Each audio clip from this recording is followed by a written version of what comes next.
Hello everyone, today we talk about Cosimo de Medici. This is not gonna really be a biographical video. I've tried that with some characters already, but this is fundamentally about the constitutional and institutional transformations of Medici Florence during, in fact, Cosimo's rule. Which is, difficultly characterizable through other words, because we'll see now what fundamentally his lordship was about. And there is a bit of terminology we have to also scope a little, because these names mattered at the time. If you want a bit of introduction to this, there's a video made which is Freedom and Tyranny in the Age of Humanism, Political Thought in Florence and Milan, which basically takes into consideration the political theories formulated into Florentine and Milanese political milieu, let's say, but chiefly from the ruling class, respectively stressing the republicanism and tyranny, actually, as the rightos and functional model of government, not just for the respective cities, but for the whole Italian system, and respectively also being spoken by Coluccio Salutati and Antonio Loschi, that were, in fact, the main theorians of this. And the importance of Cosimo de Medici in here is extraordinary. He is basically the true founder of the Medicean lordship. He's a great patriarchal figure, a very intelligent, unscrupulous, as most leaders men, but also extremely educated, talented, both in the arts. He was a patron of the arts, but he was also an effective military leader, and definitely also the great businessman, if you want to consider, in fact, the Medicean banking power at the time as the most definitive role that this family had in the same mean through which they had reached the top. In this, Cosimo was actually starting from the fortune of his father Giovanni, that was, the Medici family is not born recently. Is really, you can't find, I don't actually remember, but I suspect their origins can be traced back to the 12th century in Florence, which is usually the century where most of the let's say the ruling families of Florence in the following centuries were formed quite as such within the communal system of the city, and emerging, in fact, from these middle classes. The Florentine ruling class was essentially, differently from other communes, especially in Lombardy, and this was mostly a characteristic of Tuscany, but not always. Were commoners in the sense that they had at least a very sharp rise from their communal status through this trade activities, this business, money lending, etc. This is something you find widespread everywhere. Even, I don't know, Dante's family, for example, came from money lenders.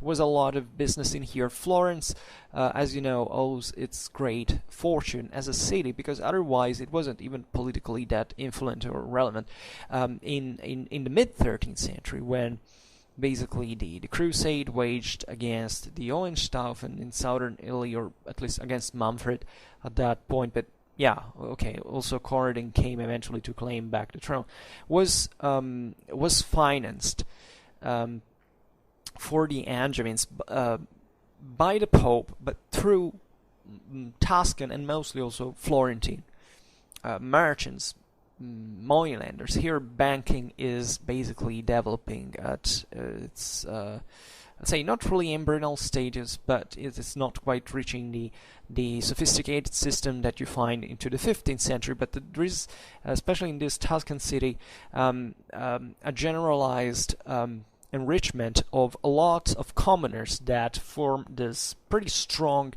middle class. In fact, manages not to make the city fall into under a lordship proper. The Florentines had some lords, and there were sometimes even, for example, Angevin, members of the Angevin family that came into Florence, were entrusted, for example, the command of the army, stuff like that.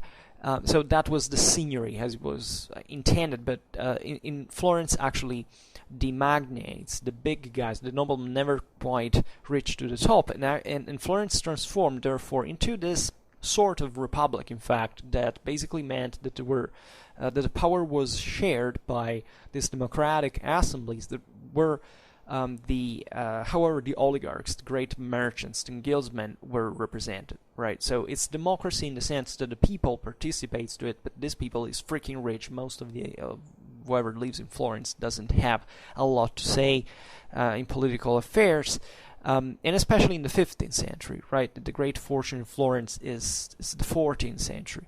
The peak that I remember it always, where Florence has alone a greater income than the whole Kingdom of England. It's the richest city in the world, in the globe. There was no other city at the time and such.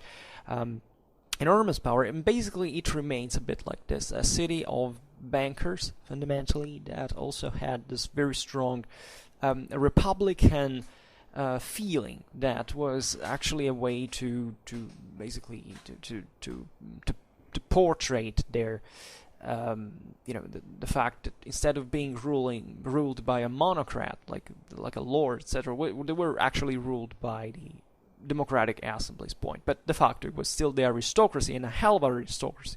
These were the wealthiest people in Europe, literally. And so goes for the Medici eventually, that were a family that emerged, in fact, throughout these phases, who had they had a role. I mean, if you've studied 14th century history, you realize that they participated.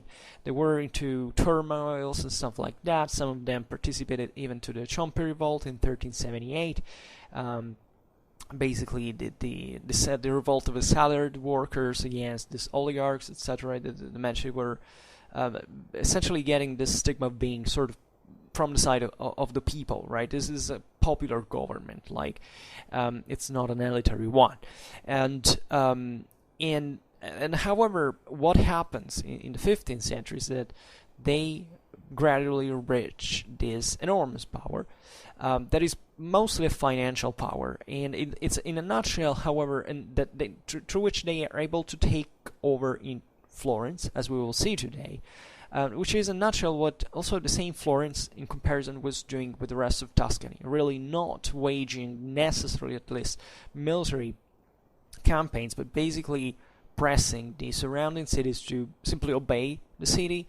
And in fact, even when the Grand Duchy was created in the 16th century in a completely different fashion, with a much more autocratic nature and rule, still basically the modern Florentine state remained this sum of, let's say, of different communities really sticking together formally, theoretically at least, in a sort of broader confederation, Florentine confederation. That was something very different from what was happening in other states of Italy, like Milan or even Venice, where things were getting more homogeneous, at least relatively to Florence.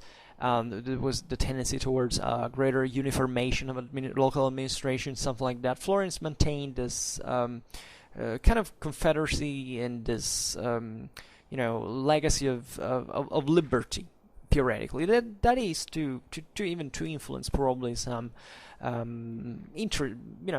important achievements, for example, during the Habsburgic rule in the 18th and the 19th centuries, where the general feeling was that this was a sort of progressist country, right? And in fact, the Grand Duchy of Tuscany was on the lead, even in process. If you look at the Enlightenment, if you look at liberalism, etc., there was much to it, and this was kind of connaturated to Florentine political tradition, and stems from here. I made this premise because otherwise we will not fully understand what we're talking about in here, and why is it important to look at Florence now, and to look at it as a different state from the rest of the regional powers that were rising in Italy at the same time. Also, a bit of wording in here. The term signory is a term that, as we said before, was used to basically define a sort of regime. Right, the regime is used also historiographically speaking as the correct wording for defining Italian communal governments fundamentally, because it was considered at the time as such. Someone was called as a sort of political and military leader to. In fact, to put order in the city was usually a foreigner. In a sense, it could be even another Italian, but at the time, this various communes perceived themselves as kind of foreigners. Although there was a lot of homogenization through the same practices of Italian culture in general and communal governmental forms, etc. But there is a great difference between, in fact, a lordship, and this is what it's done today, is that that in a lordship, what it concerns, a monarchical direction or a democratic direction, right? And Florence was a sort of an exception here. Basically, the rest of Italy was evolving in a sort of towards a monarchical dimension in these states, but still the term, and which we call lords, right? Because historiographically speaking, Florence would be like the exception that confirms the rule. So it's easy to associate the concept of signory to the concept of monarchical rule, right? But it's not quite the same thing. In fact, not really the official name of Florence, I don't really know, but the one that was used largely at the time was properly Signoria Florentina, which means the Florentine signory or lordship. So that this term signory is pretty broad, as you understand. It simply means that who is ruling here, who is at the head of the government, of the regime, right?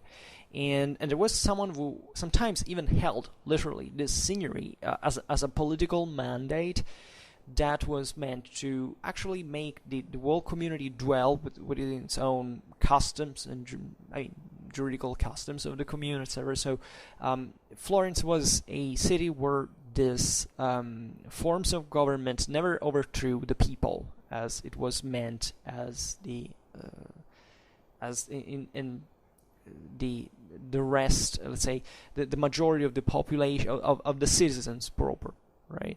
That, however, were increasingly framed within these guilds, within these families that were de facto noble, and they were rich as they could be, as the rest of, as European royalty at the time.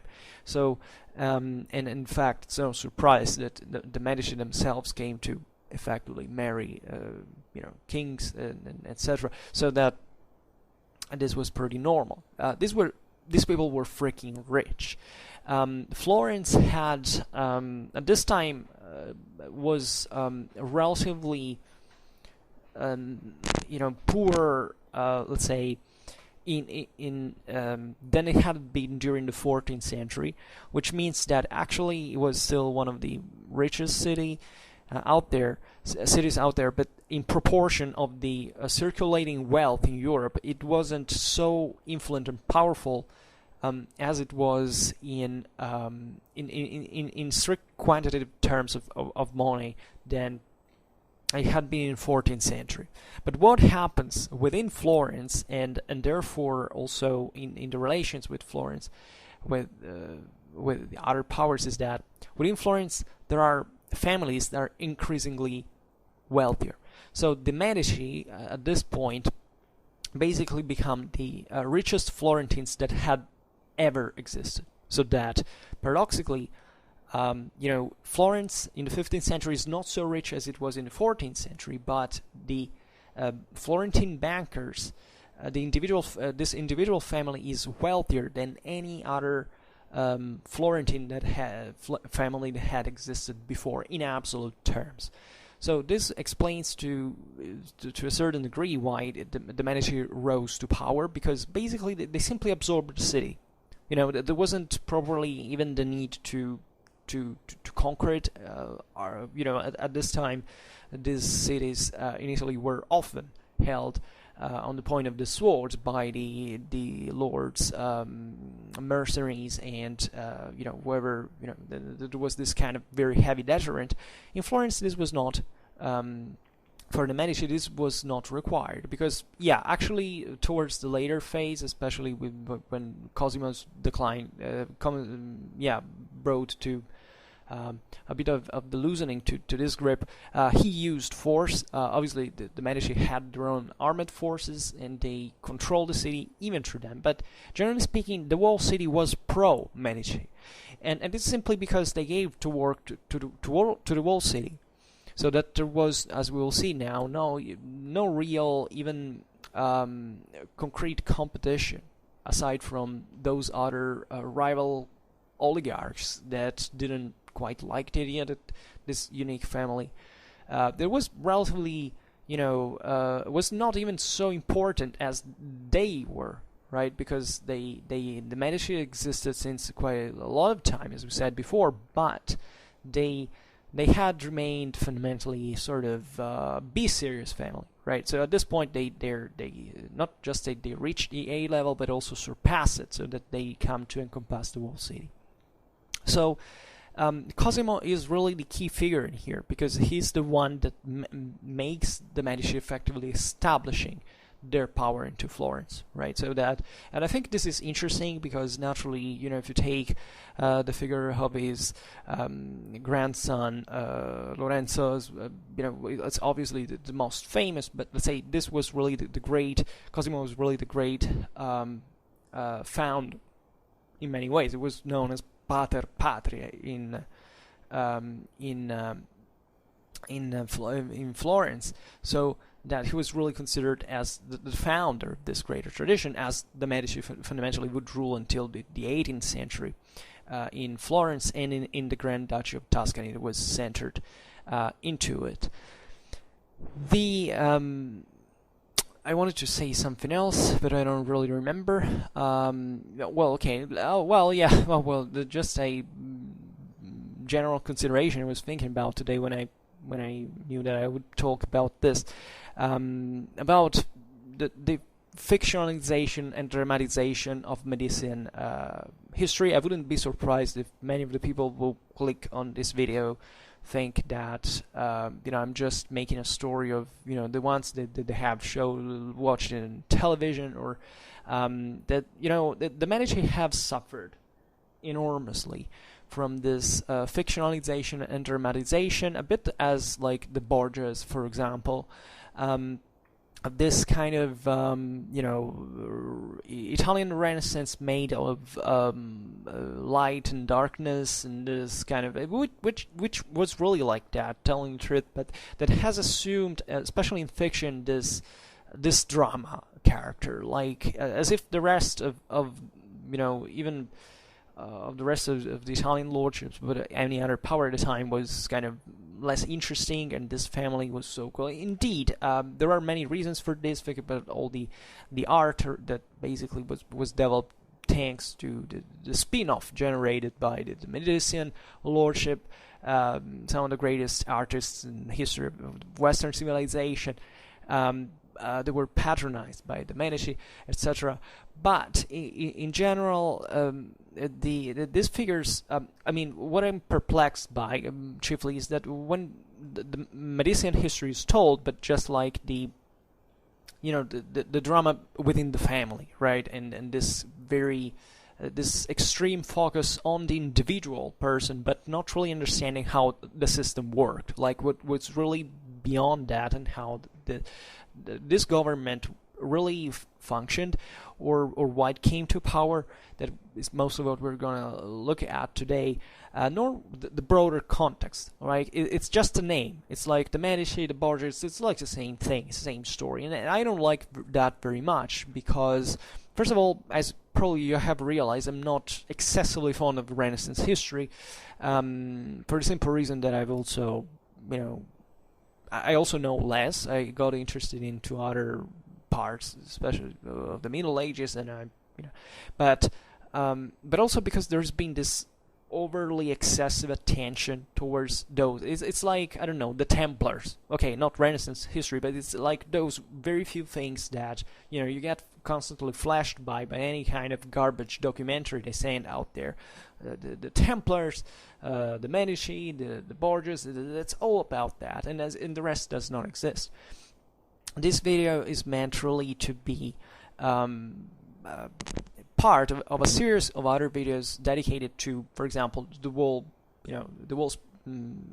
panorama of the Italian lordships. That I think it's quite interesting, and medieval history broadly meant, so that you can already find. I haven't discussed much Renaissance history, to be honest, but I'm trying to to progress, and I'm making now quite a video talking about the development of these lordships and how it exists, because it's also important to hear about the before, right? I don't know, for example, how Cosimo is famous compared to his grandson, right? Nor what Florence was really about, not just in the 15th but also in the 14th century. So I believe that these are important topics to discuss and to broaden generally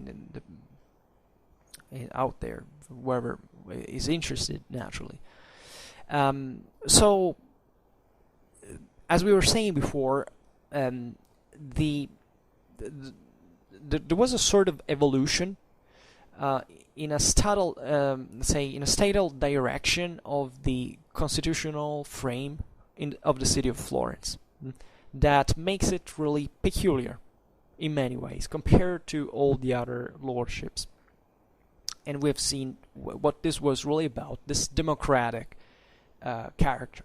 But you understand very well that when you make something evolving towards a stately dimension, you're essentially centralizing it, right? You're creating a higher direction, capability of controlling the system, of governing it, of having a more direct impact on its development, etc. And the Italian states were really struggling from this point of view, because differently from other European political entities, they were fundamentally sort of merchant republics. Let's be honest about it.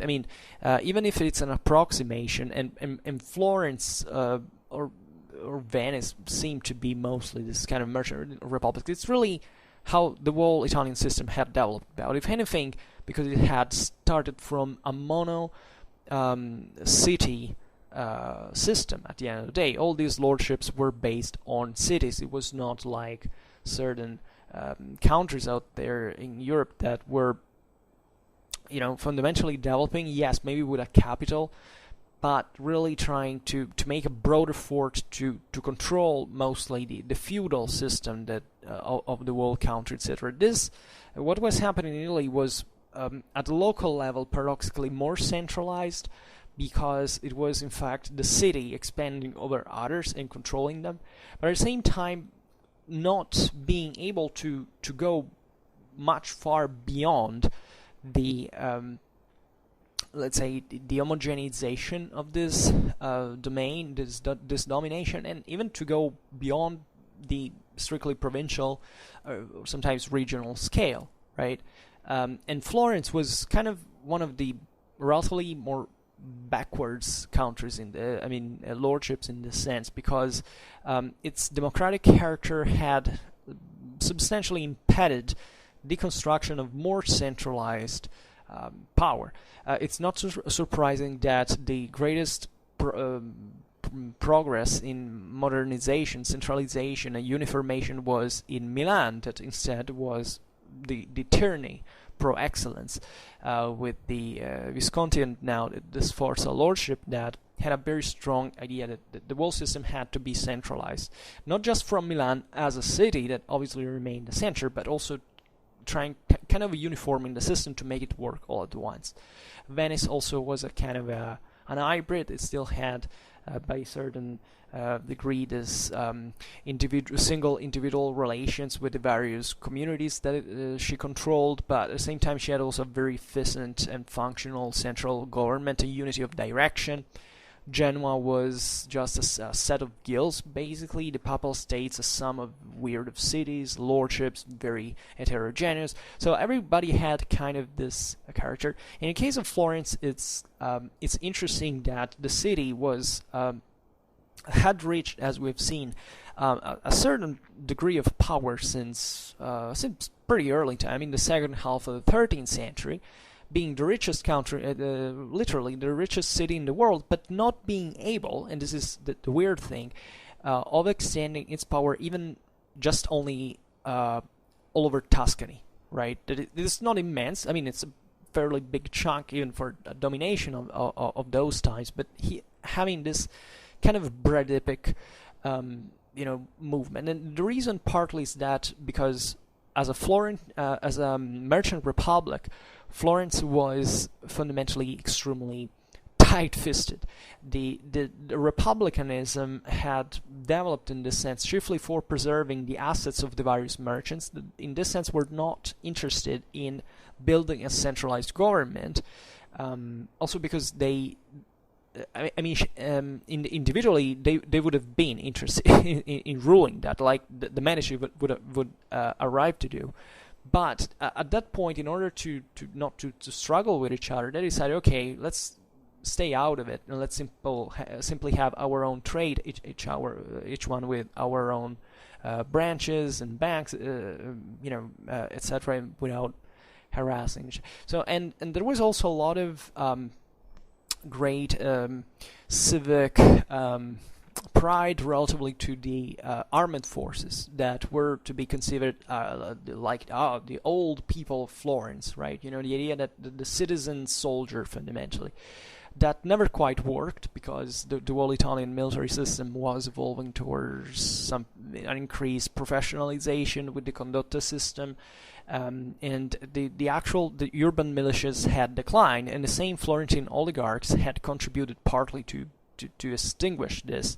What during the 12th or 13th century had been a substantially strong civic, determination, even in military affairs, so that Italian communal infantries had been especially particularly tough. And now it was dying out partially, but the problem was that the oligarchs didn't want to arm the people, which is typical of any other lordship at the time, but they also, and I would say especially, they didn't want to invest in mercenaries, right? Actually, Florence ended up for financing and hiring, in this sense, many some of the most famous soldiers of fortune, some of the great mercenary commanders of the time. Think about, I don't know, John Oakwood, that even fought against Florence, but at the end of the day there was the city even made a portrait of him in the city cathedral, and also but the tendency was to spend the least as possible, and this is not really a great idea, because in terms of centralization that makes you suffer. In lordships like the Milanese one, for example, the investment in the armed forces had been since the beginning the only way basically this lordship was ruling and could rule, and this didn't happen just because being armed they could control the populations, but actually because the same populations were tired of fighting. They basically just pay a tax to make someone fighting in their place. The Milanese banks were pretty happy of financing this mercenary armies, because they could basically incorporate the subjected communes find markets basically and assets.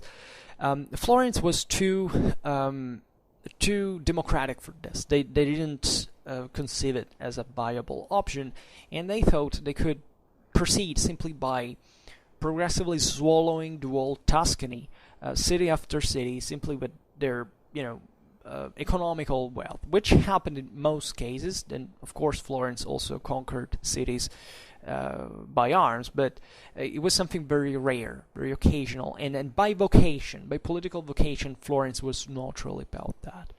So we talk about Cosimo de Medici because he was the one that, aside being interested actually in the military, and being seemingly a pretty wise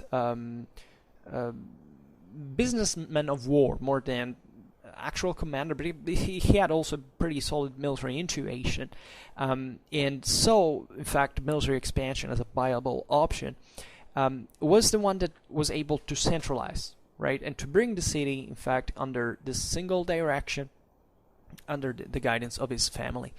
Other point important here, when you talk about family, the Medici family, we're not talking about, literally like, Cosimo, his wife, and children, etc. It's not just about that. These families were actually larger groups, like sort of clans. Like they were several family nuclei that bore the same name, of course, the Medici, and this pretty big Medician group was fundamentally the result of this continuous matrimonial relations that were designed basically to maintain the inheritance of the family always within the same root, right, genealogically speaking. So it was a very important measure in here. It was carried out also by the feudal nobility everywhere else, also in other lordships, etc. Obviously not to split the inheritance that, especially when it was such an important banking asset, it was better, when remaining compact, right? So basically they were a large group kept together by this very strong financial interest that could from which everybody could benefit fundamentally, but always with this main guidance of the older father, as Cosimo was embodying now in this patriarchal direction, let's say.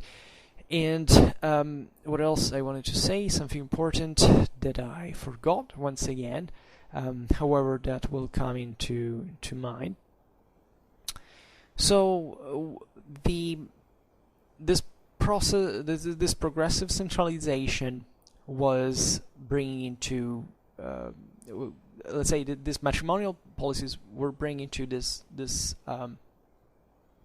family to grow exponentially, and this is what I wanted to say. In fact, how they got rich. Well, also in here the Medici had become the private, some of the most important, at least, private financiers of the papacy. Right? They had made a freaking lot of money with the Roman Curia. Right? So they had these special privileges, and everything was really political. These families were obviously in the hands of all European policy. The Italian bankers were pretty much everywhere. They financed continuously, all the wars, conflicts were, being fought at the time. The Medici had distinguished themselves for this great ability in extending this system of branches and having pretty reliable name, because it was really about, if you are, the name basically means, if you're able to pay back, and definitely the Medici had the right investments with pretty interesting managerial skills and wisdom, being able to make a fortune in this sense, and to arrive at the higher echelons. And they, now I don't have the data under me, but if you there's a beautiful book you can read that is A History of Florence by Najemi, that really talks about these things into fair detail, and that makes you understand the the enormous amount of wealth really that the Medici had accumulated, financially speaking, something that nobody had ever seen before, and in a relatively short time, like very few generations. As we said before, Cosimo's father had chiefly reached this level of wealth. Cosimo expanded into this, and from him there is the political rooting and the structuration, say, of the Medicean government in Florence. Excuse me, I drink a little bit.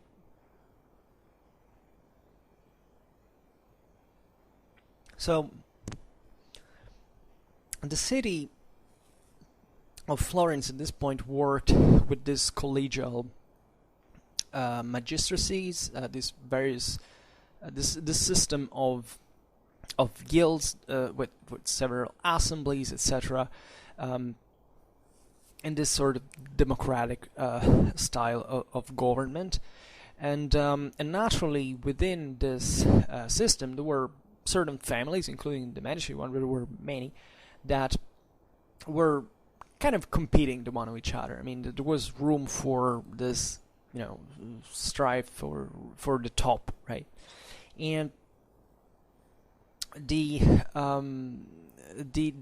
Florentine oligarchy had managed to expand further the Florentine territory. For example, in 1421, Florence had acquired Livorno. That was a very important. It was a new portual center. That was very important because the greatest problem in Florence in general, strategically speaking, is that it was a terrestrial power, right? They didn't have a direct access to the sea, and given that Florence was a pretty sizable city at this point, there was a problem because it obviously depended in part also on imports, and especially grain coming from southern Italy often, and therefore controlling the access to the sea, in the Tyrrhenian Sea in Tuscany. Well, that had been really the great goal of Florence, that by dissuasion, etc., had managed always to kind of having. But one thing is depending on foreign policy. Another thing is really having a port, a fortified port, especially on the sea. And there is a long history in this sense. Also, the conquest of Pisa eventually, that was kind of also a symbolic victory of the Florentine way of government, and the control of Tuscany, etc. So the city is on the rise. So there are even certain assets now that are expressly about bringing, let's say, to personal fortune within the city, but at the same time expanding the republic, right? As it often happens, in all contexts, and that's also where the strong attachment even to these families came from the people, because naturally expanding the city's boundaries and power and equated to more investments, greater wealth for the city, etc. And this process, this brings on the long run within the city and its political life to polarization substantially. There were certain important families. The one of the Albizzi, right? That was at the head of others that were now progressively bonding together, led by Maso of the Albizzi, and backed by, in fact, these great entrepreneurs of wool and of silk, and by the so-called Guelphs, Guelph nobles, right? So here it's important to explain, because Florence was a great industry center for the production of, in fact, of textiles, right? Chiefly silk. This was important because the Florentines had usually tried to expand on historically in this field, especially seizing Lucca, that was one of the major silk producers in Europe, specialized into this. Wool was important from England. That's also why, for example, Florence had very strong ties with England since a long time. And the Guelphism here, this Guelph nobleman, was a bit, the traditional, let's say, stock of Florence that looked at this republican liberties as a direct consequence of the traditional Guelphism of the city. Right, the idea is that Florence had been fighting historically against the Ghibellines, sometimes even against the emperor. In 1312, Florence had fenced off the siege of the Emperor Henry VII by itself and her allies, but basically annihilating his army, taking great pride from this, and had traditionally fought, in fact, against the imperial allies with the Ghibellines that were incidentally in Italy, those who were speeding fast towards the monocratic, or let's say seigneurial direction. The great, especially Ghibelline monarchs of the north. Florence had contributed to basically to destroy the La Scala lordship, and eventually from there had engaged on the side of Venice to stem the Milanese expansionism that sometimes had arrived to basically to threat the same Florence.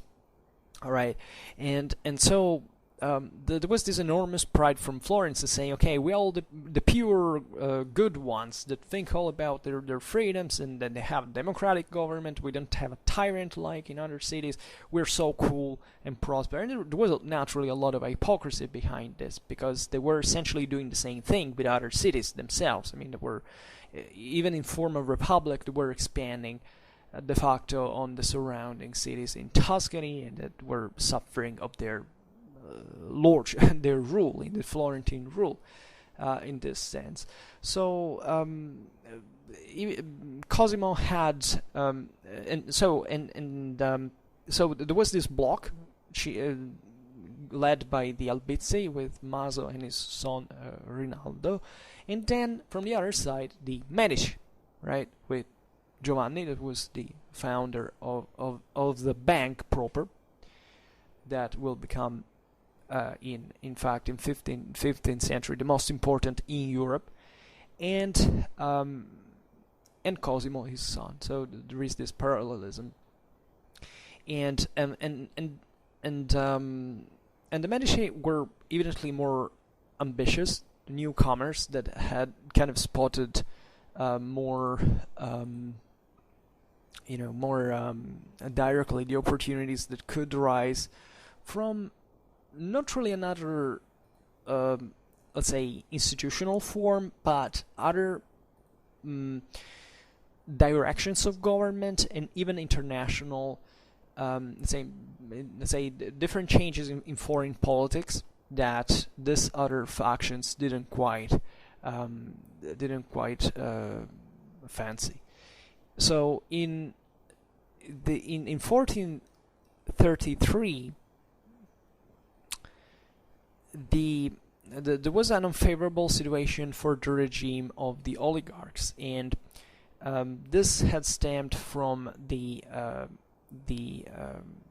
failure in the conquest of Lucca that actually Cosimo had invested money in. So from this point, Rinaldo of the Albizzi decides to take on the opportunity to get rid of his greater competitor, Cosimo, and basically he managed through internal policy in Florence to have him exiled.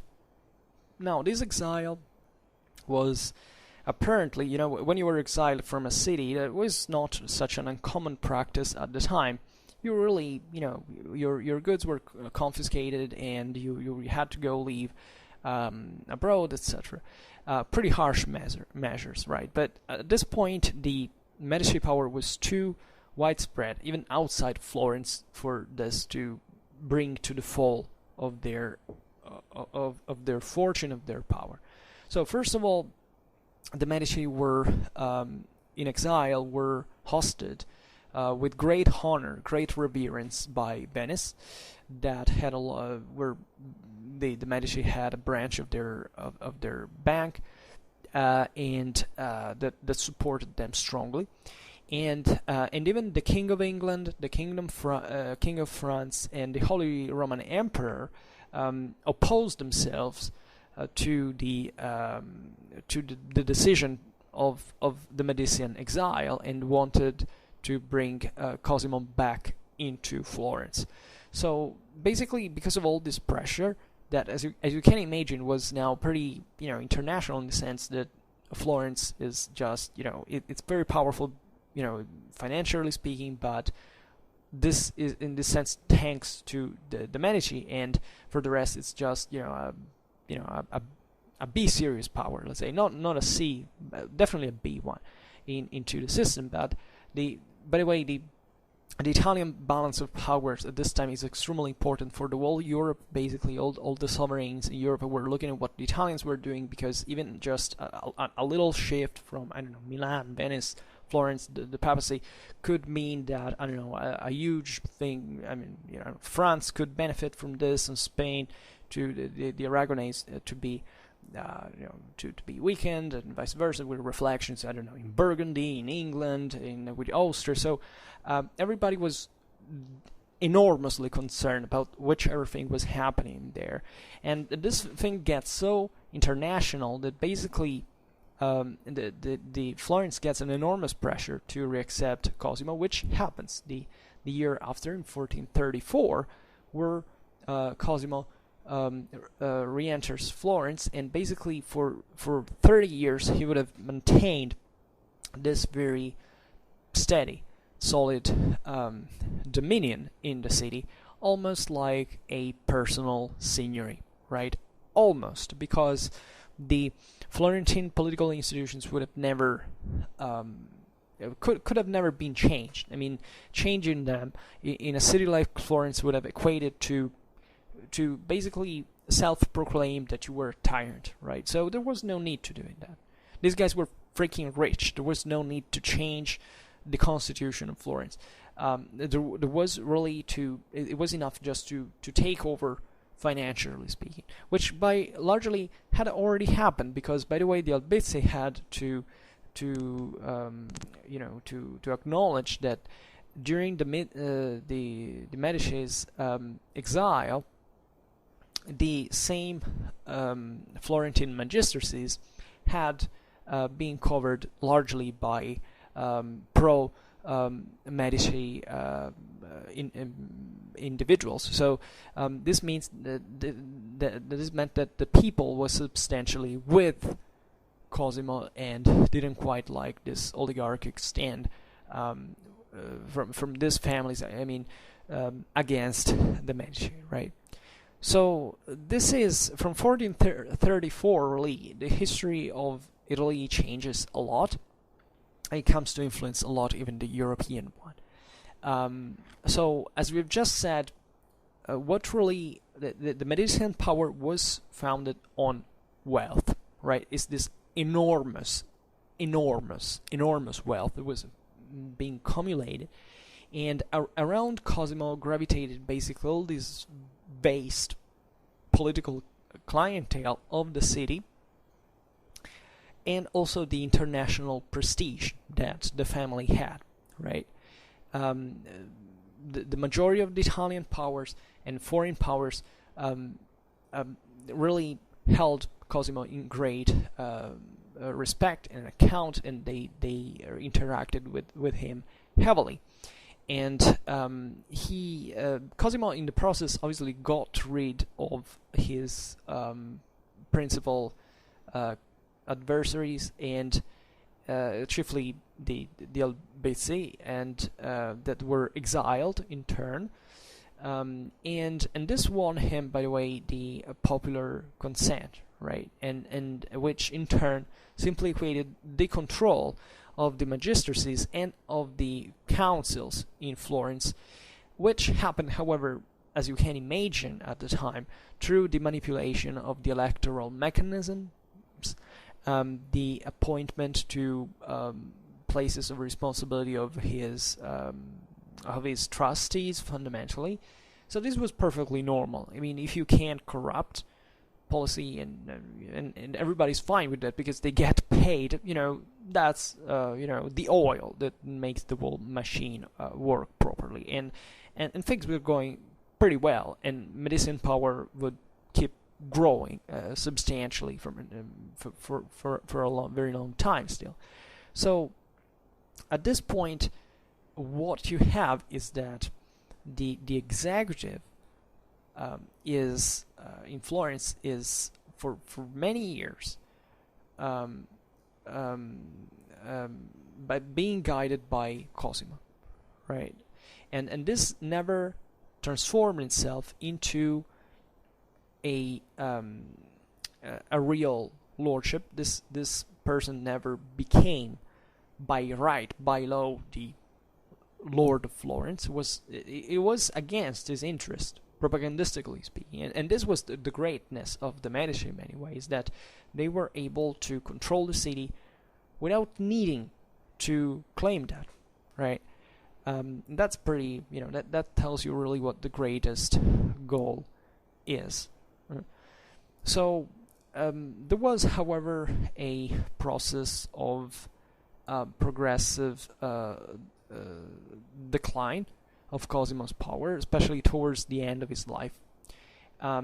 His capacities of political control appeared at least weakened, and therefore at this point he had to recur through deterrence to the threat of his arms retinues, and at this point he was obliged to make a constitutional reform by how the situation was evolving.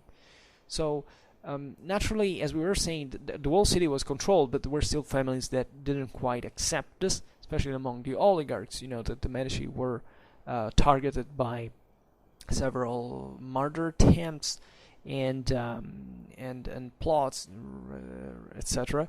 That were all, in fact, not of popular matrix. I mean, they were fundamentally of nobiliar direction, right? And in fact, even what will happen with Lorenzo afterward with the patsy plot, these families believed actually that people would follow, because they were pointing at the Medici by saying, look at these guys are basically lords. They're basically tyrants, like what we have always despised with all ourselves in Florence. And instead, the people didn't follow, because the people ate thanks to the Medici. So that's not really a good choice. In fact, after the patsy plot, basically, after a few hours that had failed, they were all hanged at the Palace of Government outside Palace of Government in Florence. So that gives you a dimension of the popularity of the Medici regime. That doesn't mean that the people was literally happy, because we're living still in times that obviously, there were a lot of injustices and a lot of oppression overall, but still it was a system that had a balance, that met the consensus of the majority, or at least of the people who mattered, and usually at a lower level that in social terms that it had been before, right? So in this sense, it happens sometimes that the aristocracy is overthrown. The oligarchy is overthrown for a monarchy. It's something that happens in many, with the support of the people itself, right? And Cosimo is a very fascinating character. I mean, there are many, anecdotes you can tell about him. He he cared a lot about his family. This is something that appears a lot from his life. He had a numerous family, also of illegitimates. He had apparently a Circassian serf from whom he had a son. But for example, the young, it seems that when he was in the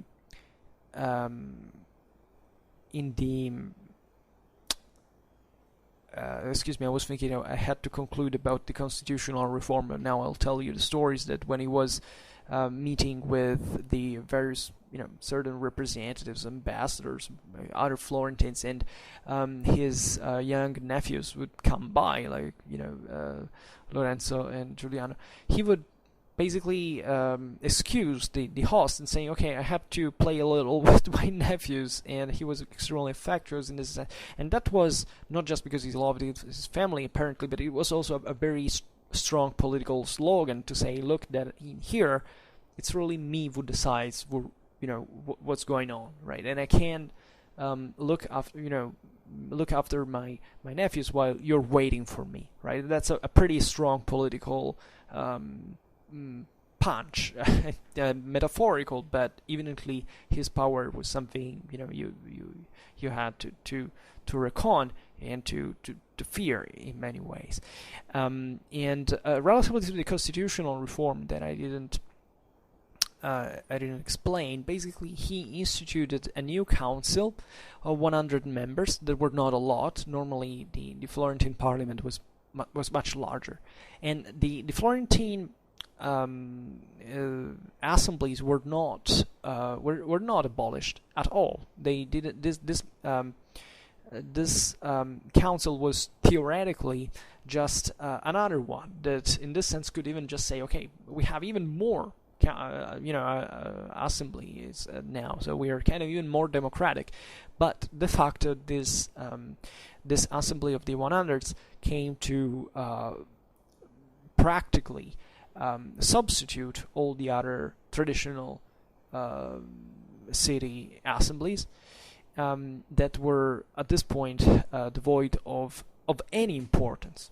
So this is the main.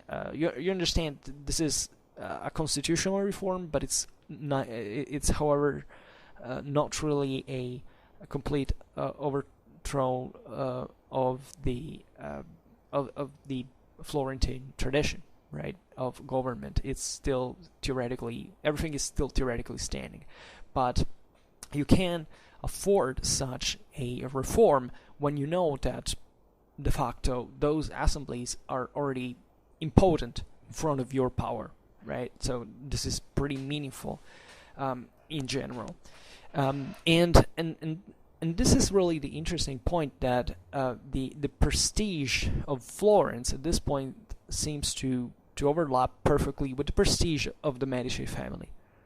And when right after the there is this big event that we also discussed in some videos on Schwerpunkt, that is the so-called Peace of Lodi in 1454. It was basically an agreement that takes the name after the city in northern Italy, close to Milan, where this was signed. It was basically an agreement between the Italian lordships for a sort of respect of the respective areas of influence of the various lordships. Because what had happened is that basically since the 14th century, the Italian lordships had done nothing but fighting each other. So this had gone on intermittently, but it was basically always the same problems, that Milan was too powerful and all the other cities had to fight against them. So this is a reason, for example, for which Venice abandoned his exclusively maritime interests to dedicate herself to the construction of a terra firma domination that arrived, a few tens of kilometers from Milan. So this looming threat on the Visconti and eventually Sforza dynasties. And Florence was allied usually with Venice, but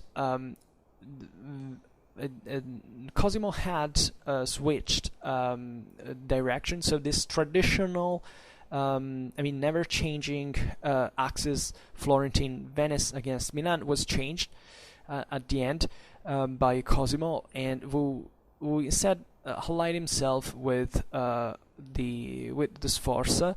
This is partly also, part of the international, part of the causes of attrition with the other Florentine families. So there were naturally more benefits that the individual Medicean lord could derive from this alliance with the Sforza than the oligarchic system still really being nothing but continuously hostile to Milan.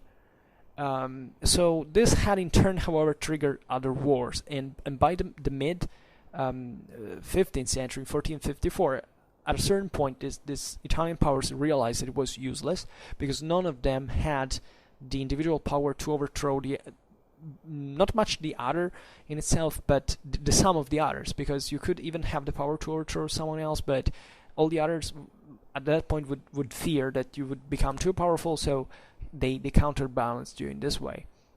And in fact, Venice had expanded kind of a lot at that point. So I'm also making it simple, actually, but this is terribly complicated because everything changed on the base of literally everything. Like whoever rose on the throne or base of that power,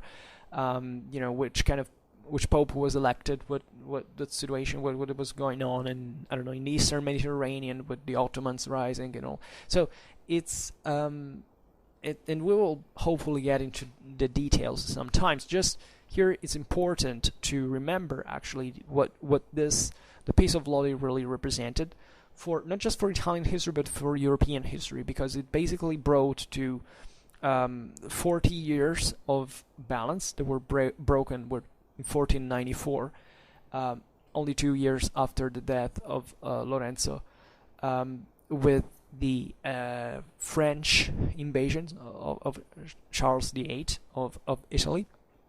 Then instead, there were the Peace of Lodi had that would. Oh, by the way, as you know, the French invasion started the the wars of Italy that engulfed the whole continent, starting from Italy, eventually ending up in Flanders for something like 80 years, and that's where modern Europe, modern warfare is born in many ways, and it changes the political geography of Italy especially, but also of other regions. And, lots of things happening, as you know, thinking about the Habsburgs inheriting the Bourguignon legacy, lots of things that really change a face. But let's say that the Peace of Lodi is this diplomatic masterpiece of Florence and of the Medici, because they are the ones that work the hardest for reaching these 40 years of peace,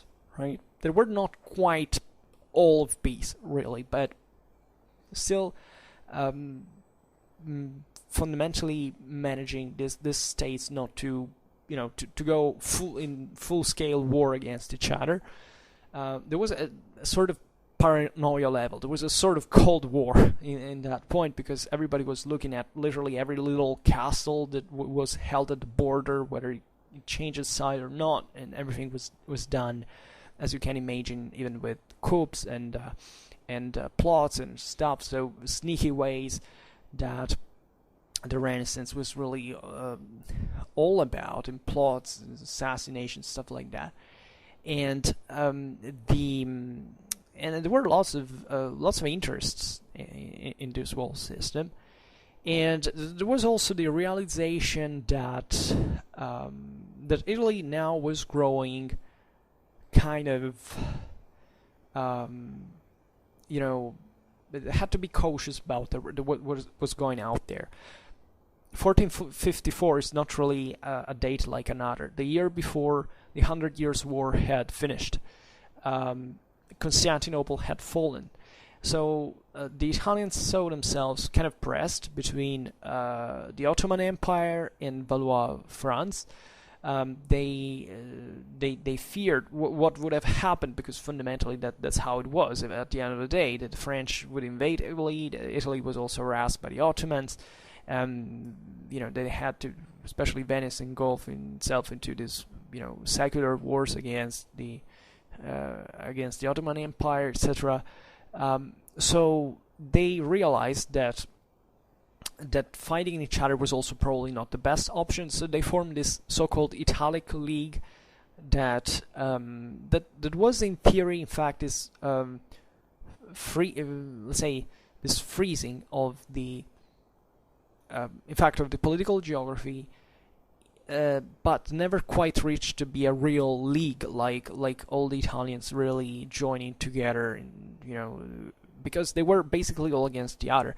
Even if you look at 1494, the Italic League manages almost to wipe out the French army of invasion of Charles VIII, but they're divided. They don't understand the value of what their forces could have brought together, right? And they were literally the most powerful as a world system. They were literally the most powerful, the greatest power in Europe, without any doubt.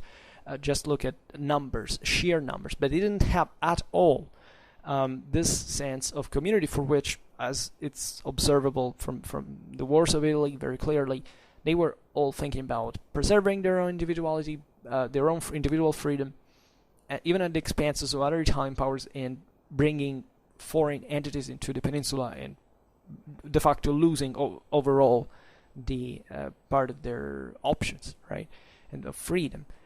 And we will have to get, naturally, at a certain point, even into modern history. The wars of Italy are very important, but it's also very important to understand why they got to that. I mean, what happened before in terms of these alliances, of these relations.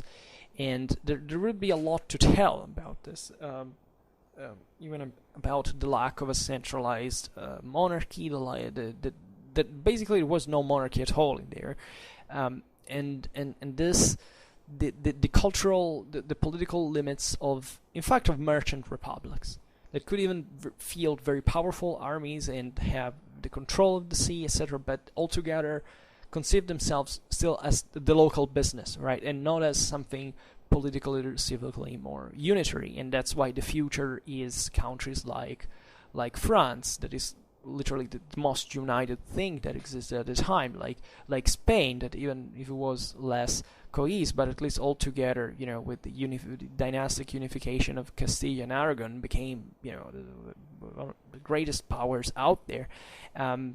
So it's the history was pushing towards another direction, but which took even centuries and centuries, even for other areas of Europe, to fully develop. But let's say that Italy, in this sense, was in a political crisis that they couldn't cope at a deeper level, I believe, with those with the threat posed by those other competitors, right? But here it's the greatness, in fact, and that's what the Peace of Lodi is legitimately remembered for, when referred to the Medici, to the masterpiece of this republic, to actually bring together all of these quarrelsome Italian states that found for 40 years, that is not a few actually, the basis to cooperate. We can't say that, in spite of all the plots, in spite of all the things done behind backs, etc. But still, at least not doing what they had been doing for centuries at this point. It was just killing each other. And Florence, in this balance of powers that naturally was, it's not that the Medici simply said, okay, let's stop killing each other, and the other said, oh yeah, let's do it. No, obviously there was a lot. There was a great investment into this. There was a balance of power that favored the situation. and the Medici were working hard and spending resources for this to hold, right? Also because, also from their perspective, objectively, they were, they were part of the system, and they were, by the way, some of the weakest competitors out there. Florence was enormously advanced, was in the 15th century, was the capital of the Renaissance, all the greatest ideas, the greatest treatises and advancements in artistical production, and what was there, right? But they were, as we said before, for the particular nature of the Florentine signory and this sort of Florentine confederacy that was expanding in Tuscany, relatively weak. I mean, they were the ones who definitely had to gain more proportionally from a pace like that, the one they achieved. The Florentine army was never quite of a capable, at least compared to like the armies of powers like Milan or Venice. But I mean, even the Papal States had legitimately better armies than the Florentine ones. The Florentine ones lacked this solid backbone of mercenaries that the city didn't want to invest in.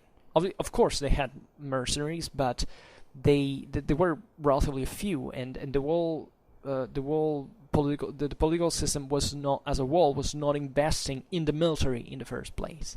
So that they were advocating for this theoretical ideal of the citizen soldier and all that, but that was just chit chat. Like, even Machiavelli is legitimately famous for having talked about that, but there was no, that you can have that only when there is a political commitment, there is enough wealth. And by the way, Machiavelli meant the peasantry, or not even the citizens, in terms of that army, that would be army to be recruited. During the wars of Italy, yes, Florence tries to make up something with that. They even raise a sort of infantry but it doesn't quite work. There were very different military models at that point, and in general there was no political commitment up to a certain point. So that even Florence at the end partly loses its, they become generally siding with the Habsburgs in the broader, at least in certain contexts, and they from which the Grand Duchy would stem, right? And so it's this great diplomatic masterpiece. By the way, consider that diplomacy as we mean it in modern terms at this time didn't quite exist, or at least it was developing, and it was developing in Italy a lot. Also because this country was to play more with policy than the military, for the reasons that we have explained. They were fragmented politically speaking. They were relatively minor powers. So what they had to invest in was the solid international contacts, and we know that there was an extreme communication between powers like Burgundy, France, Austria, and the Italian states, and therefore also this model of general, of courtesy, of advancement, of refinement, it was typical of Renaissance Italy. That was, so eventually this country would produce the finest, most famous political diplomatic treatises of the whole Western, of modern Europe. The modern European culture is legitimately Italian because it's being developed from there.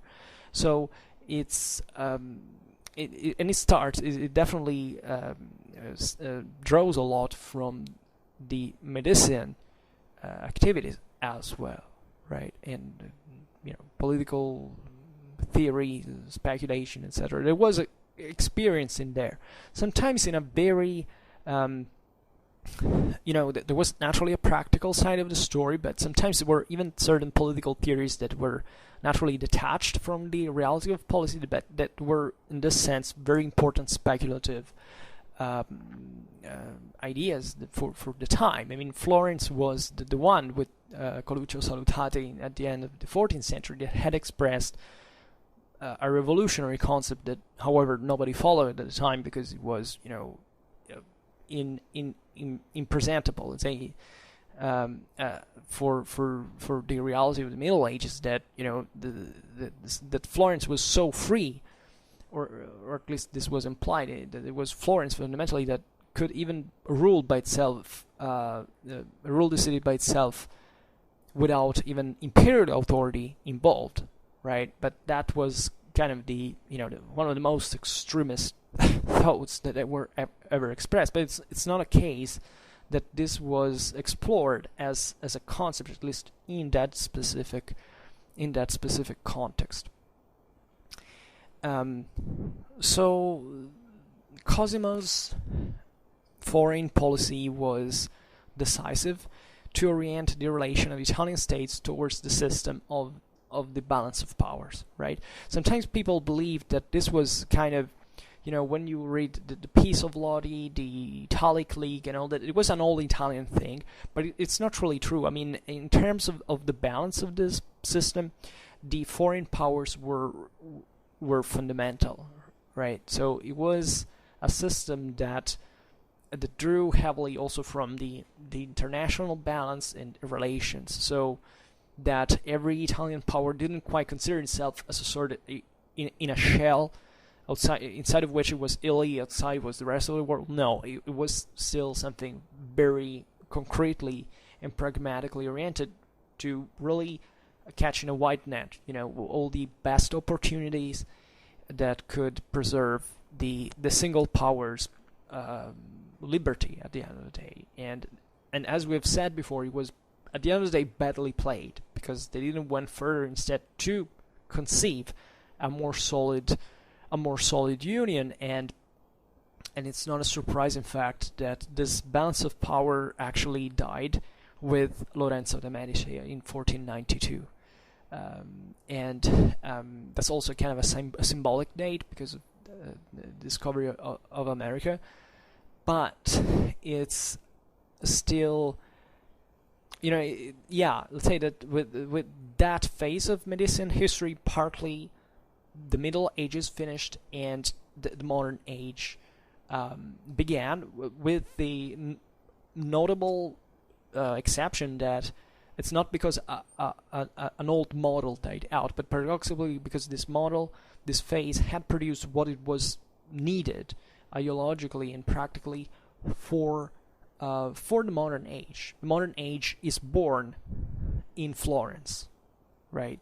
Modern Europe, is born in Florence. That's the place where the idea starts and expands, right? And it's deriving from this, and naturally, the greatest.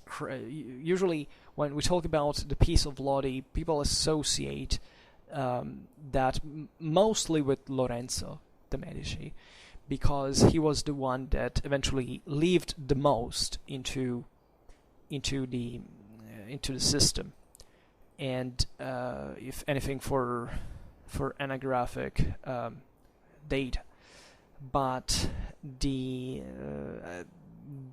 real artifacts of the system was Cosimo. So that's to him that the masterpiece that has to be attributed to. He died in 1464, so he basically lived only 10 years, those 40 years of peace, but he was the one who had granted it, and naturally also the 30 years owe a lot to his grandson Lorenzo, that was the one that made the system work and made the greatest efforts, even individual ones, to preserve it. So, and definitely we will have to talk about Lorenzo as well, because these are important figures. Whatever you want to think of the general situation, but these people really made history at a deeper level, and that's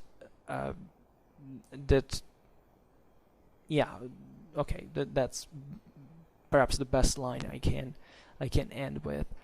So, as I was saying at the beginning, this was not meant to be a biography of Cosimo de Medici, but just a reflection on how he was able to set that system within Florence that allowed eventually his grandson to build upon, right, and to establish the Medici dynasty as we know it, right, that lasted beyond republicanism, right. It's obvious that when the Grand Duchy is founded in the 16th century, well, something that is called Grand Duchy is not Florentine republicanism.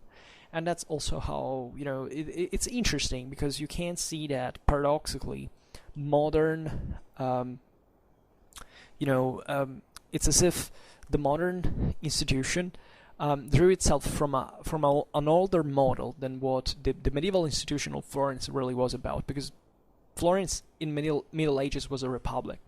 Well, it becomes a Grand Duchy in the modern age, so it's as if times were switched theoretically, and it's important because these backs and forths are not obviously to be read in a progressivistic perspective, but or regressivistic for that matter, but they show that times change and that certain changes happen really at the expenses of certain political cultures, and Florence is perhaps one of the best examples of this. As you know, the history of Florence is towards the end, in fact, of the 15th century and the beginning of the 16th century is pretty troubled one, right?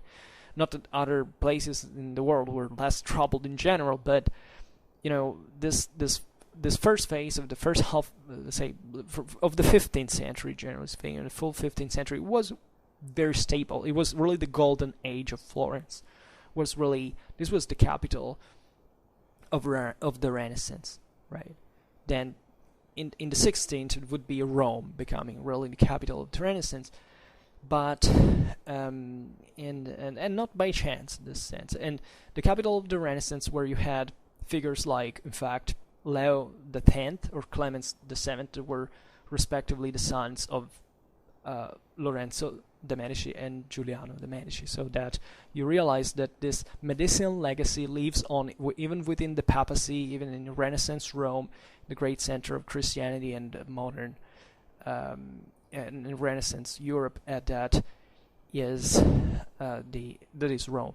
So we will have a lot of, I hope at least, time to expand on this. That is definitely a very fascinating period, and I believe that meets tendentially more the attention, gets tendentially more the attention of the wider public, in general, but that it is not really often told in these terms. People get fascinated about the individual thing, like the story of the family in itself, at a relational level, but that's what fiction and drama are mostly interested in. Here you have to understand it, taking a step further. It doesn't really take excessively much to understand, but to understand that there is a big system there, and that these guys were really trying their best to stabilize situations that were definitely very critical most of the times. Today we didn't expand much on this, but the ability of these individuals is not in the little thing, like I've never watched, fortunately, any of this stuff about the Medici and the Borgia, for example, but for example, my mother was watching some of it with my great disgust, and I just stepped by the TV and I saw, aside from, the setting that is totally mediocre and all this, but this small thing, right, this idea that it's all about the individual hostility with that guy, with that other guy, and that you don't get anything about the broader picture of the political. The Florentine, the Italian, the European system, from a political point of view, financial point of view, social point of view, that's just like, fortunately my mother is, has read enough about the Medici to know this, but lots of people do not know this and just get the typical drama that part of the Renaissance is supposedly to be about, really. And instead it's much different, and it gets narrowed down, banalized to this kind of emotionalistic approach of the character, like of the good guy, the bad guy. It's frankly disgusting. 1 year ago, or maybe actually no, well it was 2 years ago, I incidentally went. I was in Tuscany on vacation, and incidentally I don't remember when it was. Well, whatever. I found this several places actually. One was Volterra actually, and they were shooting this series about the Medici, and to find the straw on the street is something that's been very criticized, like, because those guys in the we're talking about 15th century Italy, those in Tuscany, one of the most urbanized areas, they had paved roads, for goodness sake, not straw on the ground. But that's really what gives you the idea that this is not about, this is more Game of Thrones style of what the Middle Ages should be. That is an extremely narrow and misinterpreted and actually non-comprehended picture of the Middle Ages, right? And things have to go far beyond that. And yeah, I believe we can't do better than that. Come on, we are in 2019, incidentally. So, and I would say that, generally speaking, the masses are getting a bit more interested into history. At least they want to see something that looks more like it, right? It's not necessarily they understand it better, but they know that there is that better, and they would like to approach it. So when you spend this millions of whatever money, even more actually to make this fiction, but why don't you make something that with the same amount of money you can easily make better? I mean, more more historical, and consequently also more entertaining, because history was the most entertaining thing you could ever see pictured, fundamentally, if it was realistically portrayed. Naturally, there are limits, but these are not limits of historical documentation. It's obvious that a fiction is fiction, so it's not reality.